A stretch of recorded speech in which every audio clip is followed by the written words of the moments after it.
Welcome to the Entertainment Room. Recently, I just rewatched a film that I saw in theaters in earlier 2023, and I just wanted to talk about it.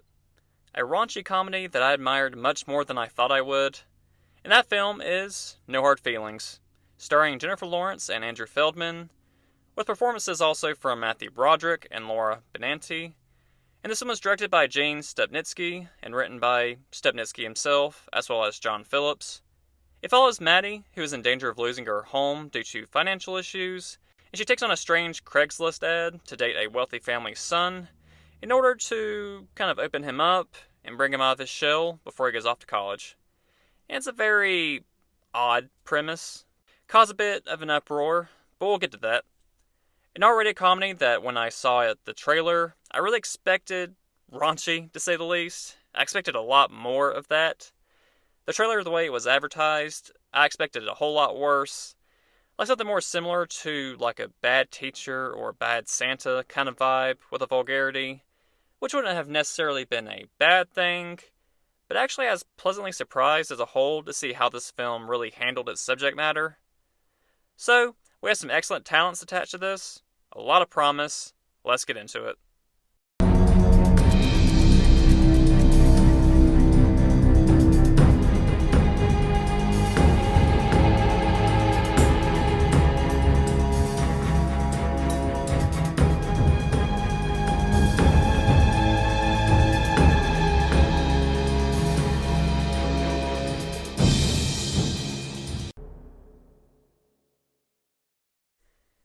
So Gene Stupnitsky has directed before, although he's often a producer, but he did direct the R-rated comedy back in 2019 called Good Boys. If you're not familiar, it's about little preteen teen boys doing just little badass kid stuff and being awkward and confused about everything. But it's a film I actually did really enjoy. I've not revisited it yet, but I remember enjoying my theater experience with it as a whole. The humor feels similar in a way to this one. No Hard Feelings was unfortunately a box office bomb, pretty much, compared to the budget. $45 million is the estimated spending, to only a little over $15 million being made opening weekend. Ouch. But it did eventually make it back, fortunately. And with this film, sex is one of the main topics of conversation. Kind of goes hand in hand with this plot, but it's not usually used to an overtly obnoxious extent, as you may expect. What really makes this film work is Jennifer Lawrence and Andrew Feldman here. Both actors agreed that the chemistry was damn near immediate when they first met, and that really shows because that's really what makes this film as charming as it was. The extroverted character and the shy, awkward loner character trope has worked before, but can at other times just be kind of that, just awkward and kind of hard to watch. But these two talents blew my expectations out of the water with their conversations and their banter. Especially during their initial meeting or two, I was laughing quite often. It made me wonder which moments were improvised by one or the other. And outside of the R-rated humor that comes with the plot, there is still some substance here that I quite enjoyed a bit.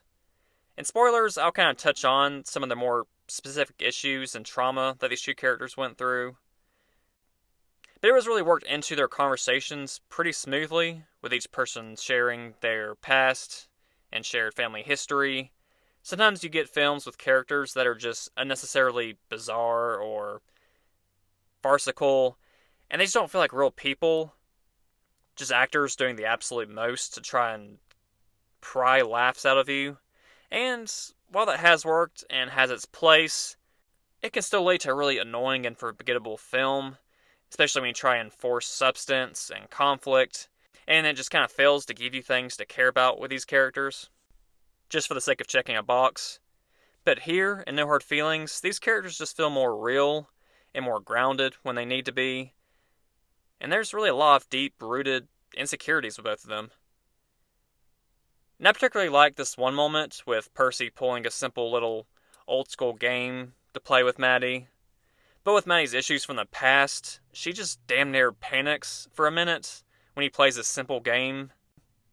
So the dramatic aspects in the back half of the film in particular is really done surprisingly well without being eye-rolling or cheesy, while still maintaining consistent laughs.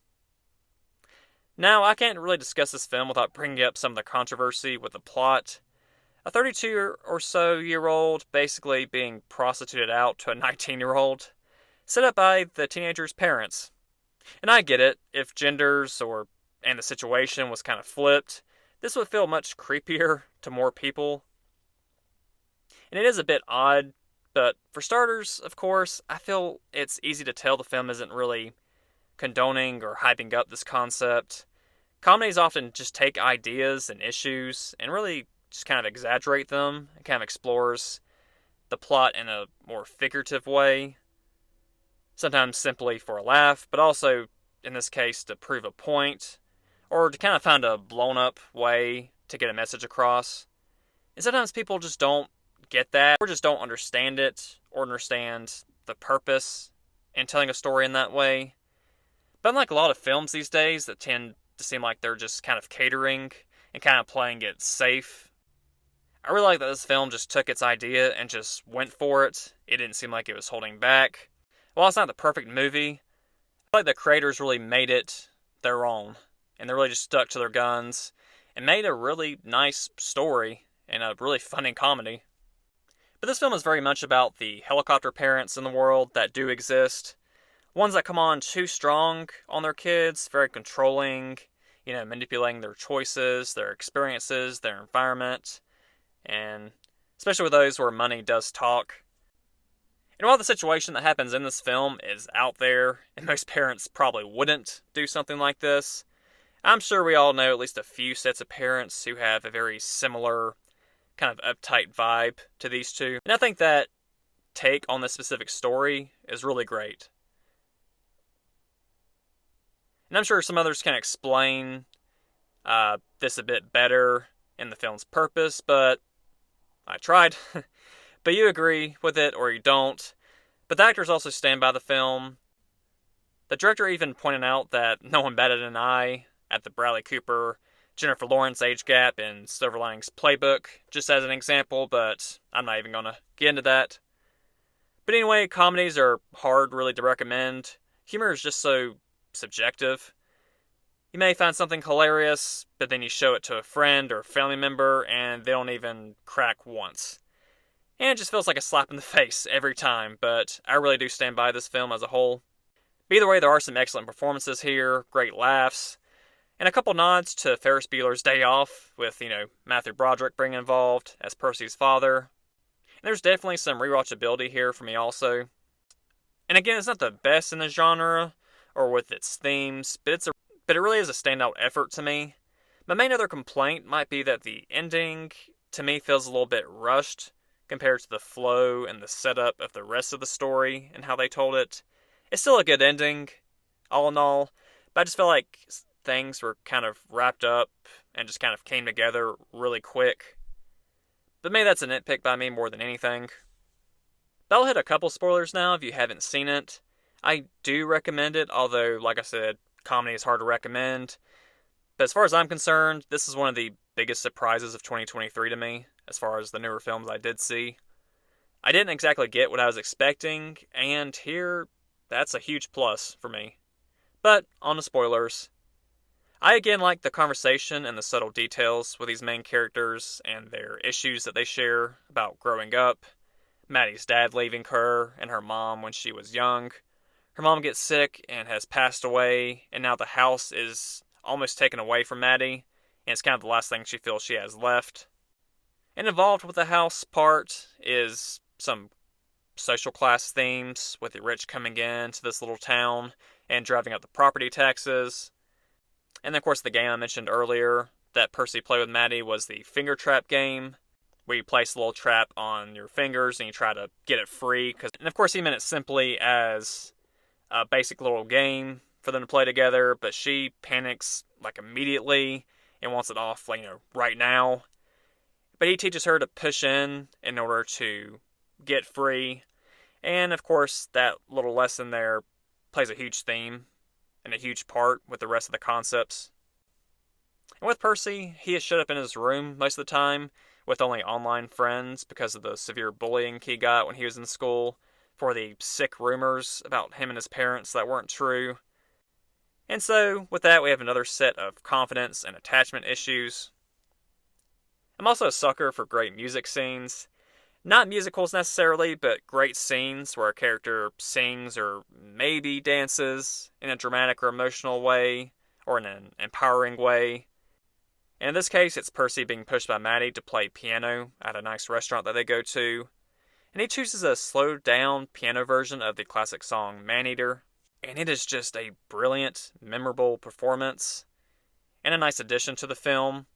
Percy slowly building confidence, going from looking around at everybody, trying to gauge their reactions, to him becoming more enveloped and engaged in his own rendition of the song. And then you see Maddie's shocked and thoughtful reaction as he is playing. It's just a great scene.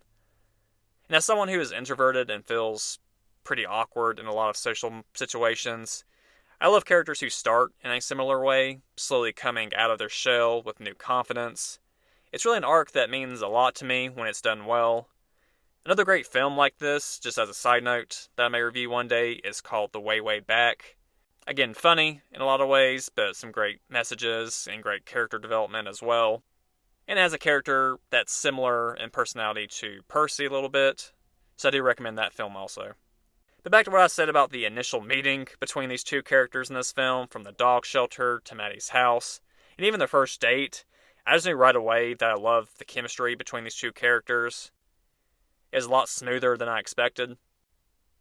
And I'm also sure that many who've seen this will definitely want to talk about the beach scene. Like, Jennifer Lawrence really just had nudes leaked, and she felt awful initially. But really just said fuck it, and just has been trying to take that power back ever since. A great first instance of this was her scene in Red Sparrow, which honestly is a great scene, a great stance of dominance. It works for her character, but of course, also for her. But of course in this one's done strictly for fun, a scene that others weren't sure of, but she was fully willing to commit to it, because she just found the scene really fun to do. And it's pretty epic, to be honest. A new Jennifer Lawrence fighting off 3 teens or young adults, where the fuck they are, because they're being little shits. But in the end, I'll give no hard feelings, a 7.4 out of 10. Solid, heartfelt, funny, and the ending still feels a bit rushed and glossed over maybe, but I would definitely revisit this film in the future, and I personally would recommend it to most people. I'd like to know what most of you thought. If you've seen this film, it's worked for a lot of you. If you have not seen it, I hope that you will give it a try, since it's out on streaming now. So that's all for now, so until next time on The Entertainment Room.